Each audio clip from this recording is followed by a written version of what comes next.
بسم اللہ الرحمن الرحیم۔ بھید، اسرار سے بھرا ایک حیرت انگیز ناول۔ کامران نے متحیرانہ انداز میں اپنی ہتھیلی کو دیکھا تھا، جس پر سفید سفید سا نشان تھا۔ اس کے علاوہ کچھ بھی نہ تھا، نہ سوزش، نہ چھالا۔ ہاں، یہ میری دماغی قوت تھی، جس سے تمہاری دماغی قوت سے ہم آہنگ ہو کر تمہیں اس شعلے سے کوئی تکلیف نہ پہنچنے دی۔ یہ قوت تمہیں اب اپنے ذہن میں پیدا کرنی چاہیے، راکان ہنزا کہتا چلا گیا۔ کامران گہری سانسیں لینے لگا تھا۔ بہرحال وقت گزرتا رہا۔ جنگل کی یہ زندگی خوشگوار احساسات کی حامل تھی۔ راکان ہنزا چلا گیا اور یہاں سبیتا کے سوا کوئی اور نہیں تھا۔ سبیتا کسی خادمہ کی طرح کامران کا خیال رکھتی تھی۔ وہ مسلسل پتھروں کا عرق اسے پلائی جا رہی تھی اور کامران کو اپنے بدن میں فولادی قوتوں کا احساس ہوتا جا رہا تھا۔ وہ ایک اجنبی بدن کا مالک بن گیا تھا۔ بہرحال دن گزرتے گئے۔ اسے مختلف قسم کی مشقوں سے گزارا گیا۔ راکان ہنزا کبھی کبھی نظر آتا تھا۔ واقعی کامران کے اندر بے شمار قوتیں ابھرتی آ رہی تھیں اور راکان ہنزا اسے ان کے بارے میں بتاتا جا رہا تھا۔ اب کامران اپنے ذہن کی قوتوں سے بہت دور دور تک دیکھ لیتا تھا اور راکان ہنزا نے اس سے کہا تھا، بات صرف اتنی ہی نہیں ہے کہ ہم تمہیں کچھ سکھا رہے ہیں، تم خود بذات خود زبردست قوتوں کے آدمی ہو، اور اب تم یہ سمجھ لو کہ تمہاری جسمانی مشقوں کا آغاز ہوگا اور تم جس قدر جلد چاہو اپنے آپ کو اس کام میں ماہر کر سکتے ہو۔ البتہ ان جسمانی مشقوں سے کامران کو لطف ہی آ گیا۔ پتہ نہیں یہ کیا کچھ ہو رہا تھا۔ اس کے ساتھ درختوں کی شاخوں کو نوکیلا بنا کر اسے بیساکھی کی شکل میں کامران کی بغلوں میں دے دیا جاتا اور کہا جاتا کہ وہ اپنی ذہنی قوت سے محسوس کرے کہ نوکیلی شاخیں اس کے بدن میں چبھ نہیں رہی۔ وہ 2-3 دن تک تو شدید تکلیف کا سامنا کرنا پڑتا۔ خون تک نکل آتا تھا بدن سے، لیکن کامران کو ان سے بھی لطف آ رہا تھا اور اس کے بعد رفتہ رفتہ وہ نوکیلی شاخوں پر لٹکنے لگا اور اسے کوئی تکلیف نہیں ہوئی۔ اور اس کے بعد گرم ریت کی باری آئی۔ جلتی ریت میں ہاتھ دبا دیے جاتے اور کھال جھلسنے لگتی، لیکن ذہنی قوتیں آخر کار اس کی تکلیف پر بھی قابو پانے میں کامیاب ہو گئی۔ کامران کو یوں لگ رہا تھا جیسے اس کا بدن کچھ کم ہوا ہے، لیکن سارا بدن اب اس قدر ٹھوس ہو گیا تھا کہ وہ خود اپنے آپ پر حیران رہ جاتا۔ مہذب دنیا سے اس کا رابطہ تقریباً ختم ہی ہو گیا تھا۔ اب تو ان لوگوں کی شکلیں بھی آنکھوں سے اوجھل ہوتی جا رہی تھیں جن سے اس کا گہرا تعلق تھا۔ ادھر سبیتا کی بالکل وہی کیفیت تھی۔ ایسا لگتا تھا کہ وہ لوگ صرف کامران کو تیار کر رہے ہوں اور ان کی زندگی کا اور کوئی مقصد نہ رہ گیا ہو۔ اندازے کے مطابق کوئی 1.5 مہینہ گزر چکا تھا۔ پھر ایک دن اچانک راکان ہنزا جو کہیں سے واپس آیا تھا، کامران کو قریب بلا کر بولا، واہ، ہمارے دشمنوں نے ایک باقاعدہ کام تیار کر لیا ہے۔ خود علی سفیان اور قزل سنائی نے آگے بڑھنے کے لیے بہترین اقدامات کیے ہیں۔ ان کے اقدامات میں 8 ایسے افراد شامل ہیں جو نہ صرف ان کے راستوں کے ماہر ہیں بلکہ جن کی کچھ اور حیثیت بھی ہے، یعنی وہ بہت پراسرار علوم کے ماہر بھی ہیں۔ میں نے ان کے سربراہ کے بارے میں معلومات حاصل کر رہا ہوں۔ البتہ ایک اطلاع تمہارے لیے اور ہے۔ کیا؟ کامران نے سوال کیا۔ والش غائب ہے اور انتہائی پراسرار طور پر غائب ہے، راکان ہنزا نے کہا۔ کامران نہ سمجھنے والے انداز میں راکان ہنزا کو دیکھنے لگا۔ راکان ہنزا کے انداز سے پتہ چلتا تھا کہ وہ کسی قدر الجھن کا شکار ہے۔ بہت دیر تک خاموشی طاری رہی۔ پھر راکان ہنزا نے کہا، اس سے پہلے جو لوگ ہمارے دشمن تھے وہ ہمارے لیے اس قدر خطرناک نہیں تھے، لیکن اب وہ خاموش ہو گیا اور کچھ دیر خاموش رہنے کے بعد پھر بولا، میرے خیال میں ہمیں مشورہ کرنا چاہیے۔ وہ چلا گیا؟ کامران کی سمجھ میں کچھ نہیں آیا تھا۔ بہرحال فیصلہ خود راکان کو ہی کرنا تھا۔ راکان نے کہا، ٹھیک ہے، میں صرف ایک بات جاننا چاہتا ہوں۔ کامران نے کہا، ہاں کہو۔ ان لوگوں کا حال کیا ہے؟ کیا نیا گروپ بہت خطرناک ہے؟ کامران نے پوچھا۔ ہاں، سب سے بڑی بات یہ ہے کہ امینہ سلفا جیسی شاطر عورت ان کے ساتھ ہے۔ اسے کراس کرنا آسان کام نہیں ہے، لیکن اب تمہارا ان سے کیا واسطہ؟ کرنل گل نواز اور رانا چندر سنگھ تو واپس جا چکے ہیں، راکان ہنزا نے کہا۔ یہ بھی ٹھیک ہے، لیکن کامران نے کہنا چاہا۔ لیکن کیا؟ آگے کہو، راکان ہنزا بولا۔ بس کبھی کبھی الجھ جاتا ہوں، کامران نے کہا۔ کیوں؟ ہنزا نے کہا۔ ایسے ہی میں سوچتا ہوں کہ جب خزانے میری منزل نہیں ہیں تو میں گداگری کیوں کر رہا ہوں؟ کرنل گل نواز ان راستوں سے ہٹ گئے ہیں تو میرا ان معاملات سے کیا تعلق؟ کامران بولا۔ ایسا نہ کہو، تو بے شمار انسانوں کے لیے زندگی کی نوید ہو۔ خود غرضی اچھی چیز نہیں ہوتی۔ تم کوئی عام انسان نہیں ہو، وہ ہو جس کے شانوں پر ایک قوم کی ذمہ داری ہے، راکان ہنزا نے کہا۔ جانتا ہوں، کامران نے کہا۔ جانتے ہو تو اس انداز میں مت سوچو، راکان ہنزا نے کہا۔ ٹھیک ہے، کامران بولا، میں نے تمہیں صورتحال بتائی ہے۔ راکان بولا۔ ہاں، ہمیں منتشر ہونا ہے، راکان نے کہا۔ جانا کہاں ہے؟ کامران نے پوچھا۔ ہاں، وہ میں تمہیں بتاتا ہوں۔ یہاں سے کوئی 20 کلومیٹر دور سماگرمی نامی ایک قصبہ ہے۔ اس قصبے کے نواح میں ایک فارم ہاؤس ہے، بے مثال حسن کا مالک، وسیع و عریض، ایک اچھی خاصی وسعت کا پہاڑ اس کے فارم ہاؤس کے ایک حصہ ہے، اور اس سے پھوٹنے والا چشمہ ایک آبشار کی شکل میں اس کے فارم ہاؤس کے صحن میں گرتا ہے، راکان ہنزا نے کہا۔ شلوزان اس فارم ہاؤس کا مالک ہے۔ شلوزان؟ کامران نے پوچھا۔ ہاں، نسلاً گریمک ہے، لاتعداد خوبیوں کا مالک ہے، راکان ہنزا بولا۔ ٹھیک، کامران بولا، مجھے اس کی زندگی کی پوری کہانی معلوم ہے۔ وہ کیسے؟ کیا اسے تمہیں بتایا تھا؟ نہیں۔ تو پھر؟ میں اسے اس وقت سے جانتا ہوں جب وہ شائتھن کی خانقاہ میں داخل ہوا تھا، راکان ہنزا نے کہا۔ شائتھن؟ کامران نے سوال کیا۔ کشالہ کے جنوب میں ایک بستی ہے، راکان ہنزا نے کہا۔ پھر؟ کامران دلچسپی لیتے ہوئے بولا۔ صبح کا نور پھیلنے لگا تھا، پتھر کے بنے ہوئے فرش پر شبنم کی نمی چمک رہی تھی۔ سورج نکلتے ہی دھوپ کی کرنیں اسے چاٹ جائیں گی۔ وہ اب تک خانقاہ کے اس ماحول کا عادی نہ ہو سکا تھا۔ نیم خوابیدہ ذہن کے ساتھ جب خانقاہ کے احاطے میں آیا تو شیونگ کٹ اس کے ہاتھ میں تھی۔ پتھریلے فرش پر چلتے ہوئے اس کی کھٹمٹاہٹ سن کر بھکشوں نے زیر لب مسکراہٹ کے ساتھ اسے دیکھا۔ اس نے ارغوانی رنگ کی ڈھیلی ڈھالی ابا کو ایک جھٹکا دیا اور احاطے کے درمیان میں بنے ہوئے کنویں سے پانی نکالا۔ بانس کے بنے ہوئے ڈونگے سے پانی پی کر اس کی نیند غائب ہو گئی۔ اپنی موکھا کے اصولوں کے تحت صبح بیدار ہوتے ہی اسے اپنی آتما کو پوتر کرنا چاہیے۔ وہ ان 10 عہد کا پابند تھا، لیکن اب تک عادی نہ ہو سکا تھا۔ ڈول سے پانی کھینچ کر اسے غسل کیا۔ دوسرے بت بخشوں کے درمیان وہ نمایاں نظر آ رہا تھا۔ اس کا دراز قد، رنگ اور خد و خال سب ان سے مختلف تھے۔ کنویں کی منڈیر پر بیٹھ کر اس نے ٹھنڈے پانی سے شیو کیا، اور جب سر کے بال صاف کرنے لگا تو ایک بھکشو نے آ کر سیفٹی ریزر اس کے ہاتھ سے لے لیا اور اس کے سر کو بالکل صاف اور چکنا کر دیا۔ کوپچائی، اس سے بھکشو کا شکریہ آئری زبان میں ادا کیا۔ حالانکہ ایک دوسرے کی مدد کرنا ان کے فرض میں داخل تھا، وہ بھکشو کو جواب دیے بغیر آگے بڑھ گیا اور احمد شلوزان مسکرا کر رہ گیا۔ بخشوں کے رواج کے مطابق شکریہ کا جواب نہیں دیا جاتا تھا۔ احمد شلوزان تازیری کا رہنے والا تھا۔ اپنے دشمنوں سے چھپ کر وہ اس بدھ خانقاہ میں بخشو بن کر آیا تھا۔ اس نے اپنی کوٹری میں پہنچ کر ابا تبدیل کی۔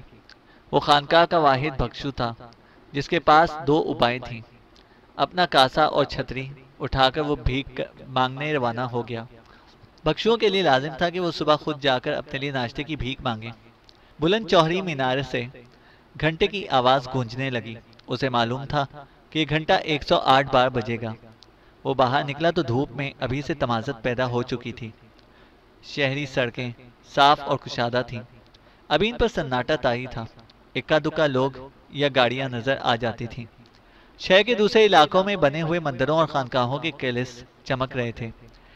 ربانیہ کی ایک ویران شاہراہ پر وہ آگے بڑھتا رہا۔ وہ مسلسل سوچ رہا تھا کہ آج وہ کس جگہ پر جا کر بھیک مانگے۔ یہ ہر صبح کا مسئلہ تھا، کیونکہ ایک ہی علاقے کے لوگوں سے ایک سے زائد بار بھیک مانگنا غیر مہذب تصور کیا جاتا تھا۔ وہ سڑک کے موڑ سے آگے نکل کر ایک بڑے مندر کے قریب پہنچ گیا۔ مندر کے سامنے ایک برف کے گولے والا سڑک کے درمیان کھڑا تھا اور اس کے گرد بچوں کی بھیڑ لگی ہوئی تھی۔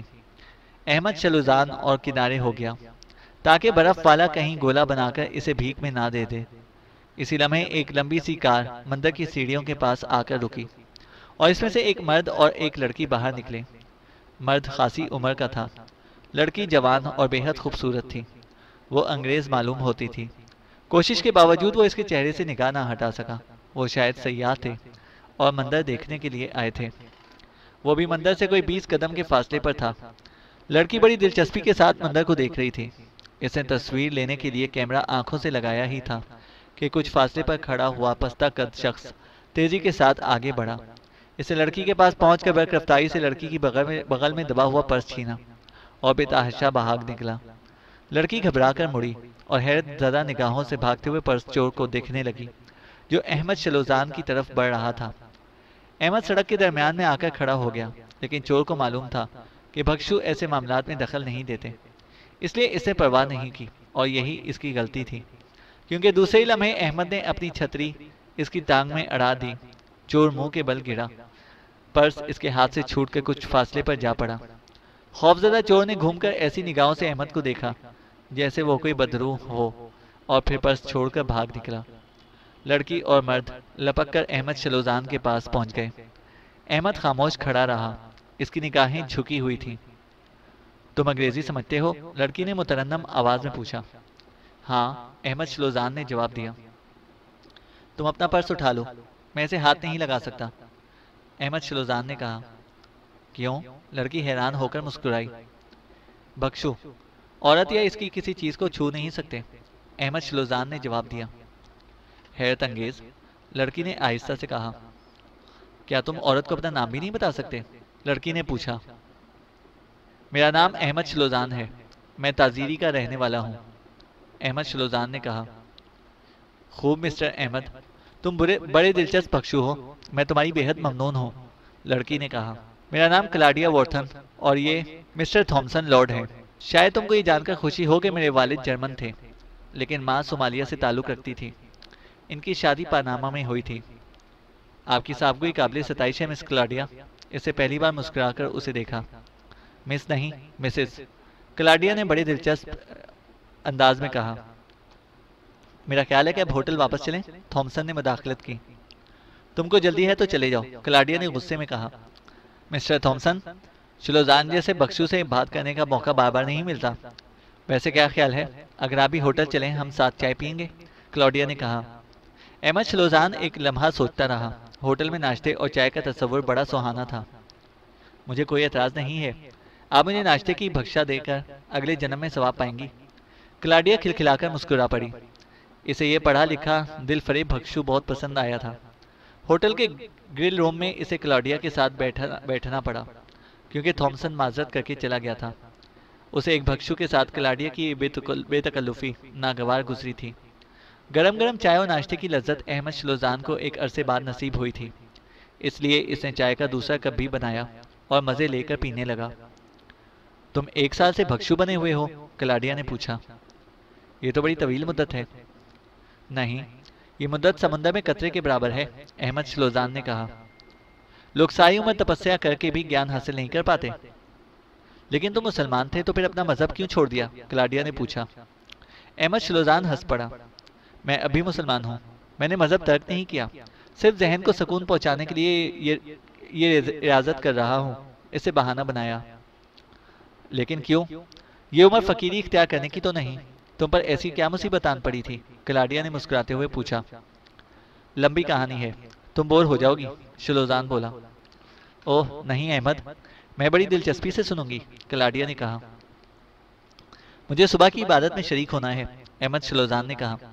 اگر میری داستان حیات اتنی ہی دلچسپ ہے تو میں شام کو آنے کی پھر کوشش کروں گا، لیکن اس کے لیے پہلے گرو سے اجازت لینا ہوگی، احمد نے کہا۔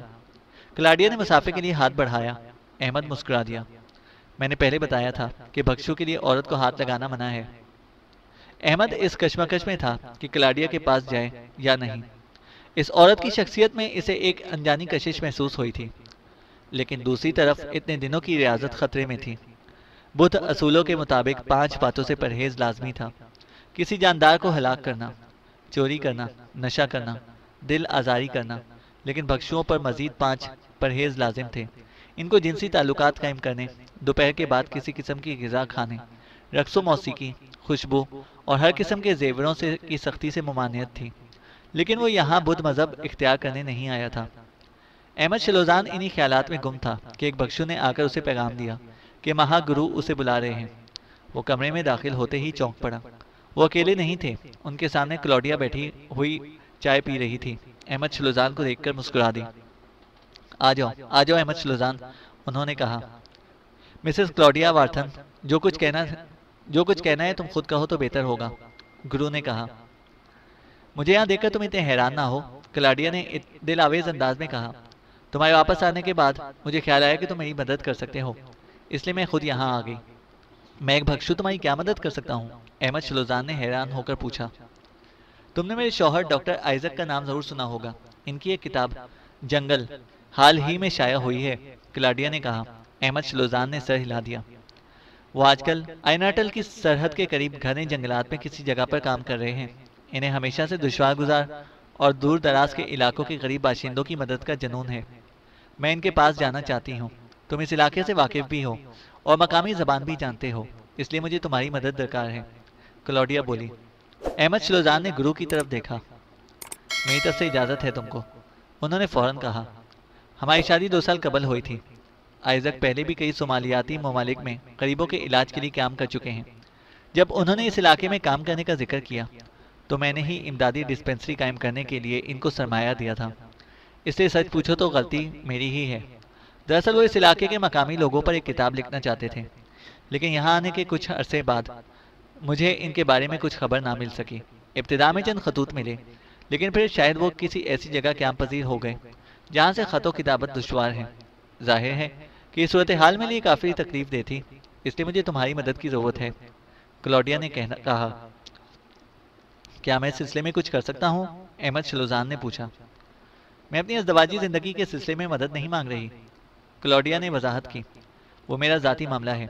آئزک یہاں سے واپس نہیں جانا چاہتے، ہمیشہ ایک ہی بہانہ کر دیتے ہیں کہ بہت مصروف ہوں، بے حد اہم کام میں لگا ہوا ہوں، اور میں کہتی ہوں کہ طلاق سے پہلے دو بدو بات کر لو۔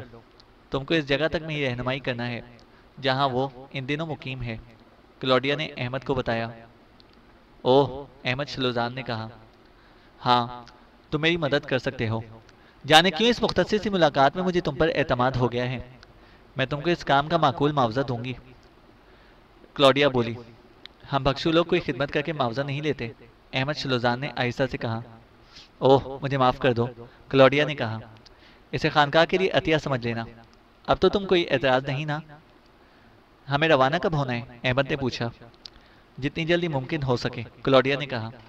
کلاڈیا کے جانے کے بعد وہ ایک عجیب سی بے چینی محسوس کر رہا تھا۔ ابھی دھوپ کافی تیز تھی، گرمی کی پرواہ کیے بغیر وہ بے مقصد سڑکوں پر گھومتا رہا۔ جب دھندلکا سا پھیلنے لگا تو چہل قدمی کرتا ہوا خانقاہ کی سمت واپس روانہ ہو گیا۔ سڑک سنسان ہو چکی تھی، وہ اپنے خیالات میں گم تھا کہ اچانک ایک کار اس کے برابر آ کر رکی اور کسی نے پکارا، شلوزان۔ ایک لمحے کے لیے وہ گھبرا سا گیا۔ اس نے سوچا کہ شاید ان لوگوں نے اسے تلاش کر لیا ہے، لیکن پھر کچھ سوچ کر اس نے کار کی سمت میں دیکھا۔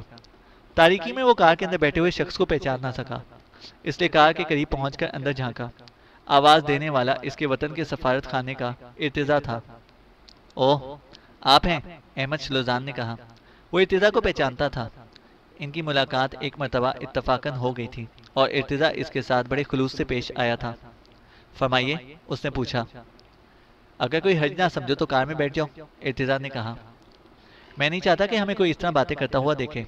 اس کا لہجہ رازدارانہ ہو گیا تھا۔ احمد شلوزان ایک لمحے ہچکچایا، لیکن پھر وہ دروازہ کھول کر ارتضیٰ کے برابر بیٹھ گیا۔ کوئی اہم بات ہے؟ شلوزان نے پوچھا۔ ہاں میرے دوست، بہت اہم، مجھے تمہاری مدد درکار ہے، ارتضیٰ نے کہا۔ احمد شلوزان حیران رہ گیا۔ آج یہ دوسرا اتفاق تھا جو کسی کو اس کی مدد کی ضرورت پڑ گئی تھی۔ میری مدد؟ اس نے سوال کیا۔ ہاں، ارتضیٰ نے سنجیدہ لہجے میں کہا۔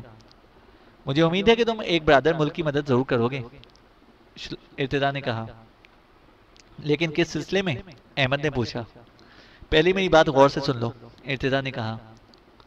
تم جانتے ہو کہ میں اپنے وطن کے سفارت خانے میں سیکیورٹی کے شعبے کا انچارج ہوں۔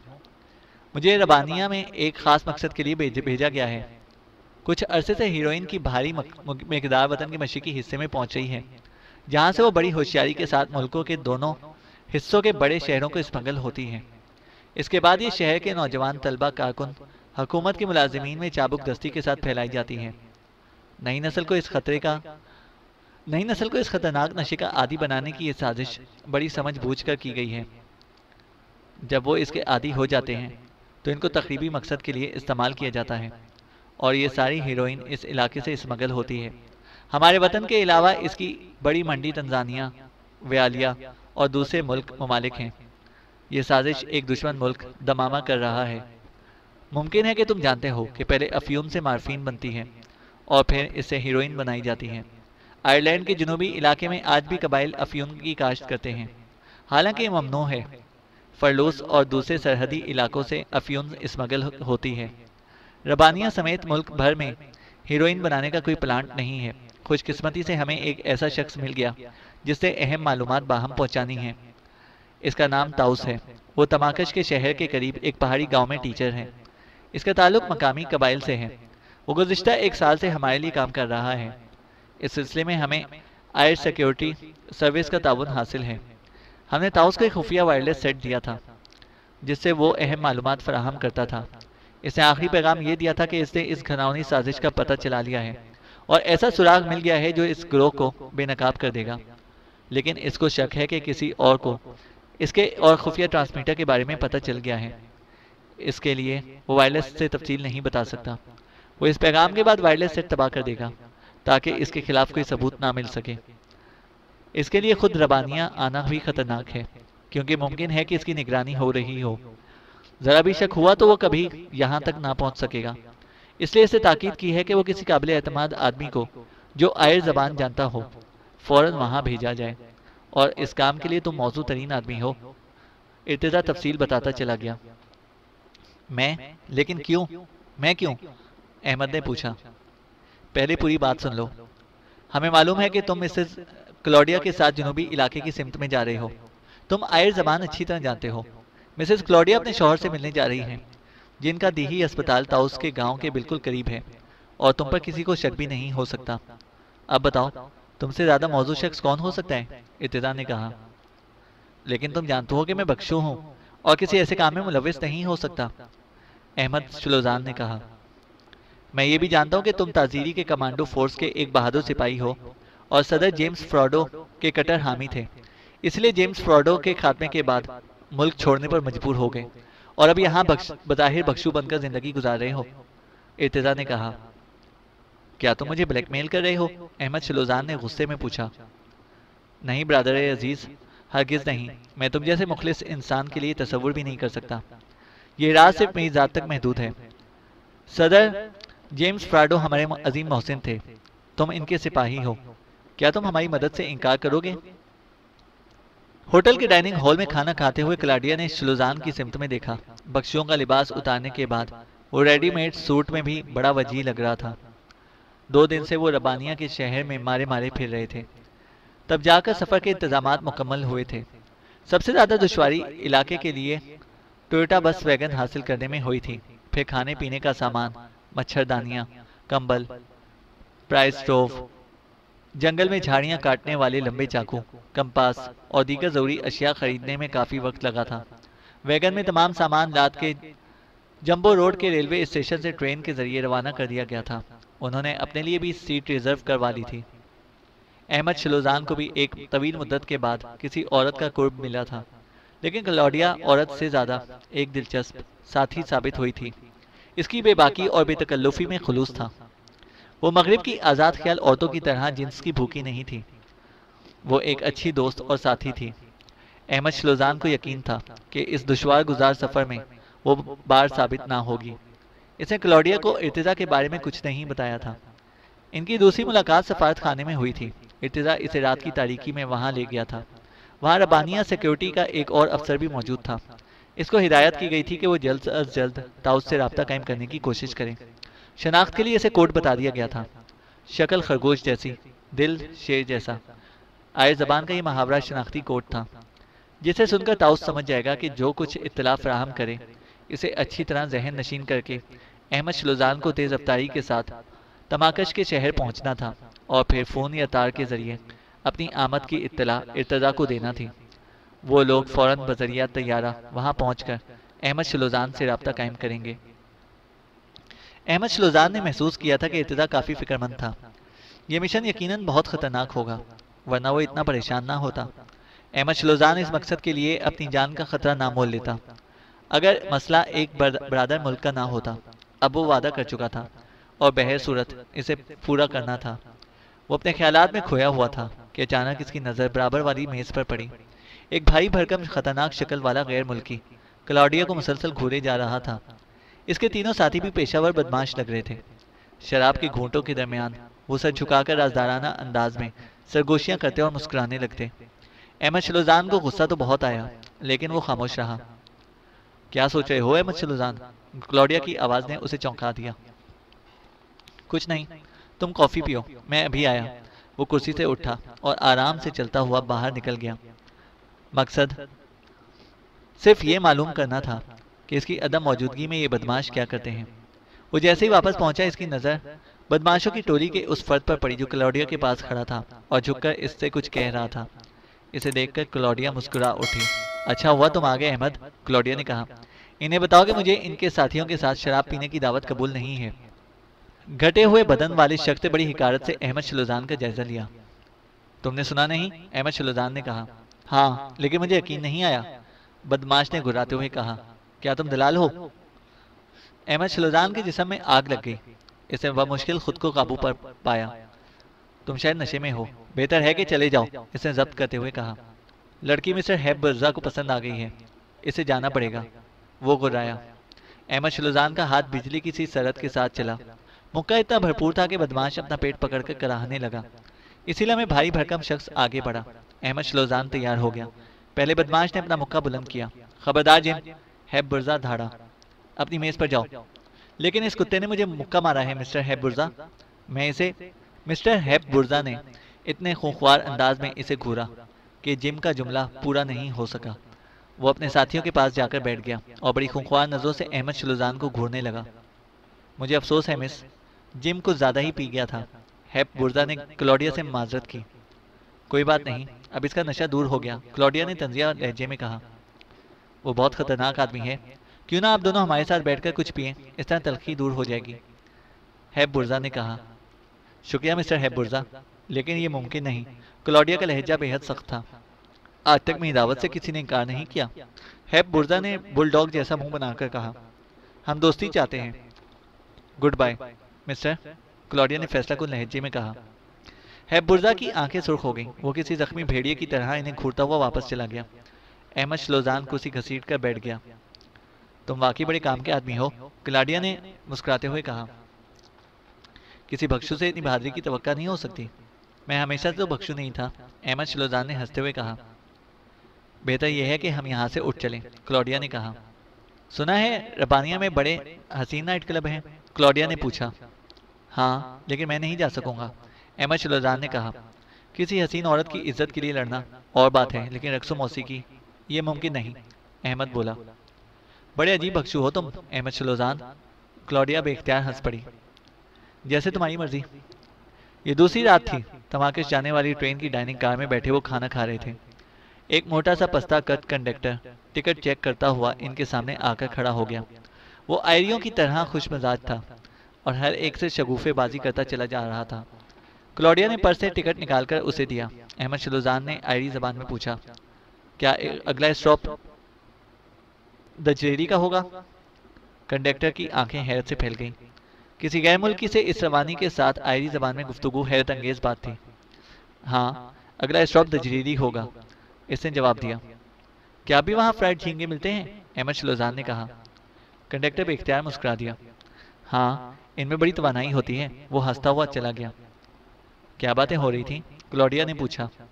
کچھ نہیں، مذاق کر رہا تھا، احمد شلوزان نے مسکراتے ہوئے جواب دیا۔ تم زیادہ دن یہاں رہے تو خود بھی آئری باشندوں کی طرح ہو جاؤ گے، کلاوڈیا نے کہا۔ آخر تم کو اس زندگی میں مزہ کیا آتا ہے؟ تم دنیا میں بہت کچھ کر سکتے ہو، کلاوڈیا بولی۔ تمہارا کیا مطلب ہے؟ دولت کما سکتا ہوں، عیش کر سکتا ہوں، شہرت اور مقام حاصل کر سکتا ہوں، لیکن کلاوڈیا، زندگی صرف اسی کا نام نہیں۔ جس سے دکھ نہ جھیلے ہوں وہ مسرت کا مزہ کیا جانے، جس سے فاقے نہ کیے ہوں اسے غذا کی لذت کا کیا احساس ہوگا۔ انسان کی سب سے بڑی دولت اس کے ذہن کی آسودگی، اس کا بلند ترین مقام خدمت ہے۔ کسی کے دکھ درد میں شریک ہو کر جو مسرت ملتی ہے وہی سچی ہے۔ احمد شلوزان نے بولنا شروع کیا۔ تو سب کچھ بتا دیا۔ میرا باپ تازیری کا ایک امیر اور صاحب اقتدار آدمی تھا۔ میں نے عیش و عشرت کے ماحول میں آنکھیں کھولی، لیکن اپنے وطن کے لاکھوں غریب اور پسماندہ انسانوں کو دیکھ کر میرا دل روتا تھا۔ باپ کی مخالفت کے باوجود میں انقلاب پسندوں میں شامل ہو گیا۔ اپنے عظیم رہنما جیمز فراڈو کی رہنمائی میں کام کرتے ہوئے میں کمانڈوز میں شامل ہو گیا، لیکن دشمنوں کو ہماری آزادی ایک آنکھ نہ بھاتی تھی۔ جب جیمز فراڈو پر زوال آیا تو میں فرار ہو کر آئرلینڈ تو آ گیا۔ میرے باپ کو موت کے گھاٹ اتار دیا گیا کیونکہ وہ جیمز فراڈو کے حامی میں سے تھا۔ ربانیہ میں مجھے ایک آئر لڑکی سے محبت ہو گئی۔ وہ بڑی معصوم اور الہڑ سی تھی۔ پھر کسی ظالم نے اسے مورفین کے نشے کا عادی بنا دیا۔ میں نے اسے اس دلدل سے نکالنے کی بہت کوشش کی، لیکن وہ پھر اس کا شکار ہو جاتی۔ اس کی سہیلیوں میں سے کوئی اسے مورفین سپلائی کرتی تھی۔ پھر میں نے اسے اپنی محبت کی قسم دے کر یہ زہر ترک کرنے کی التجا کی اور اس نے واقعی نشہ چھوڑ دیا، لیکن اب بہت دیر ہو چکی تھی۔ مورفین اس کی رگوں پہ میں سرایت کر چکی تھی اور اس کے بغیر وہ زندہ نہیں رہ سکتی تھی۔ اس پر شدید دورے پڑنے لگتے۔ جب حالت خراب ہوئی تو میں نے اسے کہا کہ وہ پھر مورفین استعمال کرے، لیکن میں نے پہلے اسے محبت کی قسم دی تھی۔ وہ تڑپ تڑپ کر مر گئی، لیکن اپنی قسم نہیں توڑی۔ کلاڈیا مبہوت بنی اس کی داستان سن رہی تھی۔ اس کی آنکھوں میں ہمدردی اور غم کے آنسو جھلملانے لگے تھے۔